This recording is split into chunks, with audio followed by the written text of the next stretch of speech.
Patrick, je suis vraiment content que tu sois mon premier invité dans ma nouvelle maison. Est-ce que tu l'aimes, premièrement? Est-ce que tu aimes le décor? Super décor. Vraiment, Oui. là. Est-ce que tu es fier de moi? Très fier, très fier. À Montréal au complet, tu es fier de moi. Très fier de toi. En plus de la première fois que je t'ai vu. Ouais. Donc, les C'est grands la débuts. qu'on s'est rencontrés. Première fois qu'on s'est vu, Carrefour Laval. Tu vois, Laval peut faire de grandes choses. Laval nous a fait nous rencontrer. Mais là, toi, c'est terminé, là, tu as pris ta retraite. Ça se passe comment, tout ça? Là, j'avoue, ça a enchaîné avec beaucoup de choses médiatiques. Donc, j'ai pas vraiment eu de break, pas eu le temps de vraiment décompresser, si on peut dire, m'asseoir sur mon sofa puis juste être à la retraite du soccer. Mais ça avance bien, on peut pas se plaindre. Mais comment tu as vécu, mettons, ton dernier match? Ça s'est passé comment, côté des émotions, tout ça? Ah, côté des émotions, ouais, écoute, ça a passé de début de journée. Ça a été une journée différente de toutes les autres journées de match d'habitude. J'ai beaucoup de familles qui ont passé à travers la journée à la maison. On te filme. Ouais. Donc, c'est une journée comme les autres, mais pas la fin comme les autres. Ouais. Et puis après ça, ben ouais, la fin du match, c'est réalisé que là, tu joueras plus. Les émotions, tes parents sont là, toute ta famille, des centaines de personnes sont venues.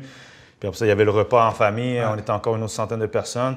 C'est vraiment... J'ai pas été invité au repas, mais c'est correct, on continue. C'est correct. On parlera à Madison l'autre fois, on a dû faire des coupures. Mais non, après ça, c'est vraiment dans cette soirée-là que tranquillement, vers la fin de la soirée, que là, ça laissait aller. Puis là, j'ai pu réaliser que là, bon, c'est vraiment la fin. Et puis que là, il faut passer à autre chose. Mais là, moi ma partie préférée du match, à part le but, parce que le but, j'étais avec Andy, puis on s'est filmé en train de célébrer, puis on avait des frissons. Puis j'ai même dit que c'était un film, puis t'étais Samuel L. Jackson. Samuel L. Jackson allait jouer ton rôle, whatever, tu sais. Mais toi, quand t'étais placé pour le tir de pénalty, c'est quoi qui a passé à travers ta tête avant et après? Avant, sur le moment, je dis, bon, c'est donné, tu sais, pénalty du bord, parce que mes parents sont là. Mais dès qu'après ça, j'ai réalisé, bon, pénalty, là, c'est comme, bon, mes parents sont là, je peux pas manquer. La dernière fois que j'ai pris un pénalty, c'était la Coupe canadienne dans la saison, j'avais manqué. Ouais, on sait pas. Là, tout là-dedans joue en facteur jusqu'à temps que je prends le ballon, je le dépose, puis là, je prends mon inspiration. Ouais. Puis après ça, je laisse, comme les 10 autres que j'ai tirés avant ça. Tout voir sombre, noir, calculé, cold, comme on dit. Puis là, juste penser de marquer, parce que là, l'important, c'était mes parents, ils allaient sonner la cloche. Ouais. Ta mère était sur la chaise, je la voyais. Ah ouais, ma mère était super expressive. Là. Elle voulait vraiment attendre que ça. Là, puis, dans le fond, cette feinte-là, cette fameuse feinte, c'est ton père qui te l'a montré? Non. Quand j'étais petit, mon père, on a travaillé beaucoup sur les pénaltys. Lui, depuis que je suis petit, il m'a toujours dit il faut que tu te places dans les petits coins. Okay. Je pense qu'on a déjà fait une séquence là-dessus, quand ça devenait populaire, parce que j'ai appris quelques pénaltys. La feinte elle-même, je ne l'ai pas inventée, j'ai déjà vu auparavant, mais j'ai remarqué que les gardiens de but sont meilleurs, sont beaucoup plus explosifs, beaucoup plus. Et la feinte, ça donne un délai. Ça fait que le gardien de but est obligé de... Quand il voit qu'il t'apprête à tirer, d'habitude, il se prépare à sauter d'un bord, mais quand tu fais la feinte, là, il doit hésiter. Son pied d'appui, il n'y a plus la même détente pour aller chercher le ballon. Même, je n'ai pas aussi bien tiré le dernier, mais à cause que je me donne un petit délai, la fraction de seconde que je tire, lui, il arrive en retard. Est-ce que vous gardez les ballons, genre, quand les matchs, comme les rondelles? Ou... Non, moi, je n'ai même pas pensé garder le ballon. Il faut que je le donne un crédit au gars d'équipement, Rémi, qui avait déjà parlé à l'arbitre. Puis qui avait dit de conserver le ballon. Après le match, l'arbitre est venu me voir, il m'a donné le ballon. Écoute-moi, tout passe dans ma tête, donc c'est les émotions, tu ne penses même pas à tout ça. Tu penses juste à tes coéquipiers, ta famille et tout. C'est Hollywood, si on peut dire ça degré. Samuel L. Jackson. Après ça, dans le vestiaire, tous les joueurs ont signé, puis là, j'ai le ballon à la maison, puis là, je vais faire encadrer, puis conserver ce 22 octobre 2017. Moi, je t'ai vu donner ton chandail à un kid. J'ai jamais vu un kid aussi heureux de sa vie. Là, je sais qu'Andy m'a impressionné à reposter une photo. Là. Mais à la fin du match, tu as pris le micro. Est-ce que tu étais stressé avant de parler comme devant toute cette foule-là? Non, mais tu sais, je savais que j'allais parler à la fin du match. Fait que toute la semaine, je me dis, bon, je vais dire ça. Là, à un moment donné, tu as un long dialogue que tu veux dire. Tu sais. Mais là, à cause que les émotions se sont passées tout de suite sur le terrain, disons que ça m'a aidé. Ça fait que quand je suis arrivé à parler, j'avais le micro et j'étais beaucoup plus détendu. Mais j'ai pas voulu trop dire parce qu'à la fin, tu veux remercier tout le monde. Là, je veux pas non plus que ce soit un soap opera et qu'on édite là, à la télé. Fait que là, je me suis dit, je vais dire quelque chose de très clair, précis. Et puis qu'à la fin, oui, ma page se tourne, mais l'histoire de l'Impact continue. Puis je vais revenir d'une façon ou d'une autre. Et puis on avance. On fait des nouvelles ici. Il va revenir d'une façon ou d'une autre. Je sais pas c'est quoi, mais ça va être ça. Mais avec qui t'aurais aimé jouer? Mettons si t'avais un joueur, ça serait qui? Un joueur? Moi, j'aurais aimé de voir jouer avec Ronaldo avant qu'il devienne gros. Parce que le Ronaldo... Ronaldo, le Brésilien? Ouais, Ronaldo 98 là, dans FIFA. Là. Comme moi, lui, c'était mon gars. Là, quand 95-96, quand j'ai découvert, on va dire le foot est arrivé à la télé au Canada, ben, c'est lui que j'ai vu avec Barcelone. Donc, ce gars-là, il faisait tout. Tout ce qu'on fait maintenant, il le faisait déjà il y a une quinzaine d'années. Donc, avoir joué avec lui en avant... Ça a été exceptionnel. Tu donnes un ballon à un gars comme ça et il fait le reste. Là, donc, si tu avais un joueur que c'est possible, mettons, que ça aurait été possible. Un joueur, je dirais... Ben moi, je suis un grand fan d'Andrés Iniesta.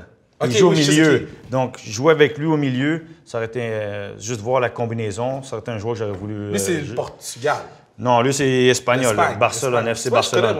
FC Barcelone. Donc, ça, c'est un joueur que j'aurais voulu jouer parce qu'il joue la même position. Puis juste voir s'il y aurait eu des étincelles en tant que la position. Mais un joueur que vraiment, si tu me dis hors position, juste être sur le terrain, probablement Ronaldinho. Ah ouais? Parce que lui, tout semble facile. On dirait qu'il n'y a jamais de stress. Le ballon sur ses pieds, c'est comme s'il les avait dans les mains. Et les gestuels techniques, il a emmené le street au terrain de ce que tous les jeunes voulaient faire dans la rue, puis qu'on disait non, tu peux pas faire ça. Lui, il l'a emmené sur le terrain. C'est qui le joueur le plus dangereux contre qui tu as joué? Le joueur le plus dangereux, le joueur contre qui moi j'ai joué, que j'ai trouvé que c'était plus difficile de jouer, c'était Deco. Lui, international portugais, on jouait contre le Portugal. Il y avait Ronaldo maintenant, le Portugais, qui était là, mais il était jeune, n'était pas encore aussi populaire et connu. Mais Deco, au milieu de terrain, quand on a joué contre, c'était impossible d'arriver proche du ballon. Ce gars-là, tout a une fraction d'avance sur tout le monde. Même quand tu penses que tu es dans son angle mort, il arrive à sortir de situation. Donc, c'était impressionnant de jouer contre lui. Là. Il était au sommet de sa carrière. Moi, j'ai une question que tout le monde se pose à la maison. Qu'est-ce qui se passe avec Toronto? Comment ça, on a de la misère contre eux? Qu'est-ce qu'ils nous font? C'est quoi qui se passe quand Toronto vient jouer ou quand nous, on joue contre eux? Qu'est-ce qui se passe? C'est la rivalité déjà, des villes. On n'a pas besoin de l'expliquer. Après ça, les deux clubs, je dirais, depuis le départ, 2012, il y a toujours une rivalité. Surtout, je pense que c'était beaucoup les fans parce que c'est Toronto et Montréal. Mais depuis les playoffs 2015, où j'ai marqué mon but et j'ai fait la passe à Drogba, je pense que là, on a égratigné quelque chose. Là, on les a hérités un peu. Puis depuis ce moment-là, on dirait qu'eux autres, ils ont pris puissance maximum. Puis là, c'est devenu l'équipe qu'ils sont maintenant. Mais en 2015, je sais quand on leur a infligé cette défaite au Stade Saputo en playoff, 3-0, ils sont revenus l'année d'après avec, en termes anglais, something to prove. Vraiment, là, tu sais, quelqu'un qui a de quoi, là, de la pression, puis qui veut démontrer qu'il a manqué on your back, là, comme on dit. Puis l'année d'après, là, les matchs, tu vois, chaque match, une envergure de plus. Dans le fond, en résumé, c'est tout de ta faute. Le penalty que tu as marqué à cause écoute, si le bon côté leur arrive, on va dire que c'est Montréal qui leur a donné le momentum pour arriver où ils sont maintenant. Toi, tu es capitaine de la ville. J'aime dire que tu es le capitaine de la ville. Tu es le capitaine de la ville. J'aime dire que tu es le capitaine de Montréal. Si tu avais un conseil à donner, parce que ça va pas bien le sport ici, là. Si tu avais un conseil à donner à un certain capitaine, ce serait quoi? Certain capitaine. Le certain capitaine par le numéro 67, il joue à l'aile gauche sur le premier trio de je sais pas quel sport. Certain capitaine, je dirais, avant tout, c'est rester authentique parce qu'il y a toujours une pression quand tu perds. C'est normal. Mais après ça, il faut rester confiant. Puis tout le temps, le côté du capitaine, c'est faut toujours que même si ça va pas bien, il faut être l'air d'être très confiant pour que de montrer aux autres, parce que tu es l'exemple, de montrer aux autres que, OK, ça va pas bien, mais suivez-moi, puis on va avancer, puis après ça, les bons jours vont revenir. Toi, tu as joué au hockey, est-ce que tu aurais aimé ça? Mais toi, si tu avais la chance de jouer pour une équipe, genre, en ce moment, aujourd'hui, ce serait qui? Une équipe en ce moment? Moi, rêve de tout petit, c'est jouer au Canadien. Moi, j'ai grandi avec le Forum. J'ai grandi avec le Forum, donc moi, le Forum... C'est qui ton joueur préféré quand tu étais petit? Mats Naslund. Oh, pourquoi? Il était petit, créatif, dans un air aussi où il y avait les joueurs, on dirait qu'ils étaient tous beaucoup plus gros. Et il était créatif, il était tout petit, petit 26, j'avais mon maillot, j'allais dans la rue, je prenais mon bâton, puis j'étais Mats Naslund, le Viking. Wow! Mats Naslund, le Viking, c'est drôle ça. Puis mettons, si tu avais... en fait, je recommence ma question, c'est selon toi, l'impact se situe où dans le ranking des équipes sportives à Montréal? Clairement, le Canadien a la pole position, mais moi, je dirais qu'on est deuxième. Depuis au moins les 3 dernières années, on a pris la place. Tu vois que les gens ont beaucoup plus d'engouement pour l'Impact, suivent. Et le côté négatif quand tu perds, c'est que, oui, on te critique, Mais les gens sont plus indifférents avec l'Impact. Ils demandent un standard plus élevé. Et ça démontre que, pour moi, c'est ça qui démontre que tu es arrivé. C'est quand les gens commencent à te dire, bien, c'est pas assez bon, il faut meilleur ou on peut toujours faire plus. Puis je le vois dans la rue, je le vois partout. Les gens parlent de l'Impact de Montréal, parlent de soccer. Et pour moi, on est clairement deuxième. Moi, j'ai joué à ton tournoi de Patrice et ses amis. Ouais, tournoi futsal. Ouais, tournoi de futsal. Et j'ai été MVP dans ton tournoi. C'est toi qui as été MVP? C'est moi qui ai été MVP. J'ai une plaque chez moi, ils vont en montrer une photo en ce moment. J'ai une plaque, c'est écrit joueur le plus marquant. OK? Selon moi, c'est MVP. Il y avait des joueurs comme Laurent Simard, Rosario. Ouais, des Rosario, Dwayne. Comment qualifierais-tu mon jeu? Ton jeu? Selon toi, c'est quoi mon attribute sur FIFA 2018? Ton attribute? Ben, je dirais humour, 99%. Yes! Nice! Puis skills! Skills, ben l'humour, 99%.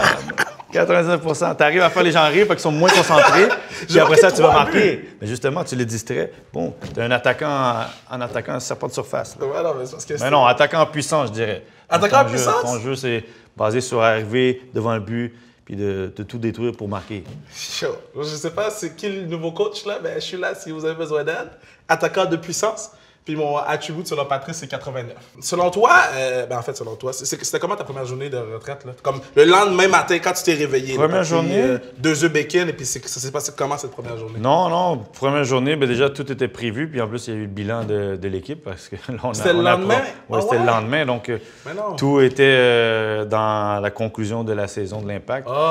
Mais pour moi, non, ça a été une journée comme... Non, j'étais bien avec. J'étais pas, regret, qu'est-ce qui s'est passé? Est-ce que je devrais continuer? Non, j'étais très bien. Puis là, on tourne une page. Moi, je sais ce qui m'attend avec l'Impact pour la prochaine année. Puis c'est d'avancer là. Il va y avoir des nouveaux défis. Puis là, regardez ça. C'est quoi les défis? J'ai le droit de savoir? Fermez les caméras. Ferme les caméras. Je veux savoir c'est quoi le défi. Les défis, déjà là, être coach. Donc, ça va être un gros défi. Parce que même je connais le soccer. Je connais pas le métier de coach. Tu vas être coach? Oui, coach à l'académie. On va travailler là-dessus. Ah ouais? Puis après ça, il y a d'autres opportunités qui vont se présenter, qui vont se développer. Ouvre les caméras. Il va être coach à l'académie. Tout le monde le sait maintenant. Tout le monde le sait, il va être coach à l'académie. Je suis l'assistant coach. Comme kick. Mais c'est quoi tes hobbies, là? Moi, je veux que les gens ils sont comme yo. Comme fuck le soccer, là. C'est quoi tes hobbies, plutôt? Mes hobbies? Yeah. Mais présentement, le temps, c'est passer le temps avec mes filles. Là, avec Est-ce que c'est quoi Stranger Things? Non, ils n'ont pas Stranger. Moi, je l'ai regardé. C'est très intéressant. Ça me fait penser aux Goonies là, dans le temps. Là. Donc, les quoi? Les Goonies. Mais toi, c'est trop. C'est passé ton temps, ça. Donc, comment, les Goonies? Les Goonies, c'est pas le Bugs Bunny et puis. Non. Ça, c'est pas les Goonies. Ok, c'est pas les Goonies. Mais t'as-tu écouté la saison 2? Non, j'ai pas vu écouter la saison. J'ai même pas fini la saison 1. Donc, ok.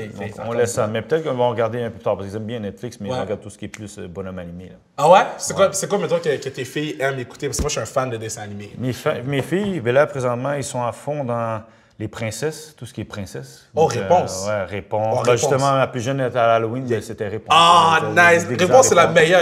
Underrated. Tout le monde parle de Elsa. Moi, je crois bien que c'est Réponse. Donc, ils sont sur le trend de tout ce qui est bonhomme animé. Puis, c'est nice. Mais c'est bien. Nous, on passait le temps avec eux autres. Avec ma femme, on est des grands fans de films. Donc là, on a moins de temps parce qu'on est à 3 là, maintenant. Donc, t'as plus le temps de regarder la télé. Puis c'est les enfants qui contrôlent la manette maintenant. Mais non, regarder des films. Là, c'est attaquer du sport. Moi, je sais faire d'autres sports. Est-ce que tu écoutes... Tu sais, là, tu vas prendre en fait, tu as pris ta retraite. Est-ce que tu écoutes d'autres matchs de soccer ou c'est pas encore rendu Oui, non. Moi, le soccer, c'est quasiment une obsession. Là. Donc, ok, c'est ça. Je regarde là. J'ai pas eu le temps beaucoup, mais normalement, je regarde les matchs des autres équipes de MLS. Je regarde des matchs... mon équipe favorite, c'est l'FC Barcelone. Donc, ouais? Je regarde la Champions League, les Coupes du Monde. D'habitude, je manque pas vraiment beaucoup de matchs, mais là j'ai du rattrapage à faire. Ouais. Puis, là, tu parlais que tu faisais d'autres sports. C'est quoi les autres sports? Tu ne savais pas de ski, là? Non, là, je suis à la retraite, donc je peux me permettre de faire plein d'autres choses que je ne pouvais pas faire avant. D'habitude, j'attaque le hockey, ça, c'est sûr. Ouais. Là, les amis sont revenus avec le tennis. J'aime bien les sports de raquettes, badminton, tennis, racquetball. On va aller faire ça. Et puis le ski, on va voir cet hiver. Là. Moi, je te dis, ils m'ont envoyé faire du ski de fond une fois. Ouais. J'ai failli mourir. Écoute, moi, j'ai fait du ski de fond en Norvège, là, à Tromsø, là, qui est 500 km dans le cercle polaire. Puis il a fallu faire 2 heures de ski de fond. Parce que pour les Norvégiens, le ski de fond, c'est comme pour le Brésilien, le football, ou pour nous, le hockey. Non. Mais là, tu as été en Europe, puis c'est quoi la place la plus nice là, que tu faisais? La ville que j'ai le mieux, c'est Copenhague. Ça, c'est une ville extraordinaire. Et pourquoi Copenhague plus que autre? Ah, Copenhague, c'est tout est. On a vécu dans la ville, donc tout est centralisé. Les gens, les autres, ils ont leurs 5 à 7, mais la culture du vélo, tout le monde a 2 ou 3 vélos. Oui, là-bas, moi qui viens de la Rive-Sud, donc vélo, c'est comme, OK, quand j'avais 15 ans. Mais là-bas, tu n'as pas le choix parce que tu te promènes, c'est mieux, c'est plus rapide. C'est fou. Tu te promènes partout en vélo. Il y a tellement. Écoute, si tu as la chance, va au château d'Hamlet, où Shakespeare a développé l'histoire d'Hamlet. C'est tout là-bas. C'est juste à l'extérieur de Copenhague. Tu connais la petite sirène? Oui. Bon, l'histoire et puis la statue, elle est là à Copenhague. Oui, la petite sirène. Mais laisse faire ton Shakespeare, je vais aller voir la petite sirène. Eh bien, ouais. Elle est en statue, là, donc tu peux pas vraiment y parler, mais bon. Moi, je te dis que je peux parler à une statue, c'est déjà fait. Mais c'est vraiment nice, je suis vraiment content d'en parler. Puis là, juste, je m'en fous, on continue. Là, toi, t'es Rive-Sud, t'es allé à Val-d'Or. C'était comment le changement Val-d'Or, c'est parce qu'avant, j'étais à Magog, donc je suis allé dans les cantons vivre une année, puis je me suis fait repêcher par les foreurs de Val-d'Or. C'est comment ça? Tout seul, là, comme... C'est un gros changement, même si c'est 5 heures de chez vous, mais c'est l'Abitibi. Il fait beaucoup plus froid en hiver. Il n'y a pas grand-chose, oui, mais le hockey, c'est tout là-bas. Donc les foreurs de Val-d'Or, c'est tout. Vous étiez les big stars, là, parce que... Oui, dans les villes comme ça, t'es le Canadien. Est-ce que tu étais une plus grosse star, mettons, avec les Foreurs de Val-d'Or qu'avec les clubs en Europe que tu as joué, mettons? Ça se compare. C'est juste que Val-d'Or, c'est pas grand en tant que population. Val-d'Or, c'est le studio, là, je sais, mais comme dans le sens que, est-ce que les gens étaient plus attachés? Ouais, les gens étaient super attachés à nous autres parce que, on te promène en ville avec nos vestes, des Foreurs de Val-d'Or, donc tout le monde te reconnaît, donc c'est plus facile. Mais après ça, le monde s'identifie parce que tu représentes leur ville, donc ils s'identifient à toi. Puis après ça, quand tout va bien, quand tu gagnes, les gens, t'es un super-héros là-bas. Parfait. Et dernière question, ça va être ma question que je vais poser à tout le monde. Si tu as un moment dans ta carrière que tu es comme... Oh, ça, c'était vraiment nice. En fait, je recommence ma question. Si tu as un moment dans ta vie, OK, c'est quoi le moment que tu es comme, oh, c'était vraiment nice? Tu y penses, tu fermes les yeux, ça te donne des frissons. Puis... Ouais, tu me demandes de faire des choix sur différentes personnes. Mais écoute, t'es au Kevin Raphaël Show, c'est pas facile. Comme je vois ça. Un moment particulier. Ouais. Moi, mettons, mon moment, quand j'ai rencontré Ric Flair. Moi, j'ai rencontré Ric Flair, puis ça, c'est mon moment que je quand je ferme les yeux, puis je pense que j'ai quand même rencontré Ric Flair. Okay? Ouais. C'est mon idole. Mais mettons, c'est quoi, selon toi, c'est pas obligé d'être sur le terrain. Un moment. Ouais. Écoute. Ça peut être la naissance de tes enfants, mais ça, c'est trop facile. Ouais, je vais pas dire la famille, parce que la famille, c'est toujours au-dessus de tout. Le moment pour moi, j'irai jamais une Coupe du Monde. Donc, à moins de 17 ans, j'étais à la Coupe du Monde des moins de 17 ans. Oh, nice! C'était en Équateur, puis on a joué contre le Brésil. Puis bon, tu sais bien que pour les Haïtiens, le Brésil, ça veut dire beaucoup. Et donc là, ce moment-là, j'ai 15 ans, je joue contre le Brésil. Ben non! Le maillot adverse représente tellement dans le monde du soccer. Donc là, d'être là, c'était un moment genre... Ouais, mes parents étaient dans les estrades, ils regardaient, puis... Fait que ça, ce moment, je n'oublierai jamais, parce que c'est une Coupe du Monde. Et puis là, tu affrontes la nation qui est reconnue comme la nation que tout le monde veut battre et qui a gagné toutes sortes de Coupes du Monde au niveau senior. Donc ça, à ce moment-là, je n'oublierai jamais. Comme les Québécois, ils savent peut-être pas, mais les Haïtiens, on a tellement un sentiment d'appartenance envers le Brésil. Quand le Brésil a perdu 9-1, mon père a parlé à personne pendant 3 jours. Ah ouais, c'est un deuil pour les Haïtiens. Là. Bon, pas tous les Haïtiens, il y en a qui aiment l'Argentine, il y en a qui aiment... Mais le Brésil, c'est sacré. Donc, surtout les histoires, je suis pas mal sûr ton père te raconte de Pelé et tout. Quand ils ont passé au Brésil, passé en Haïti.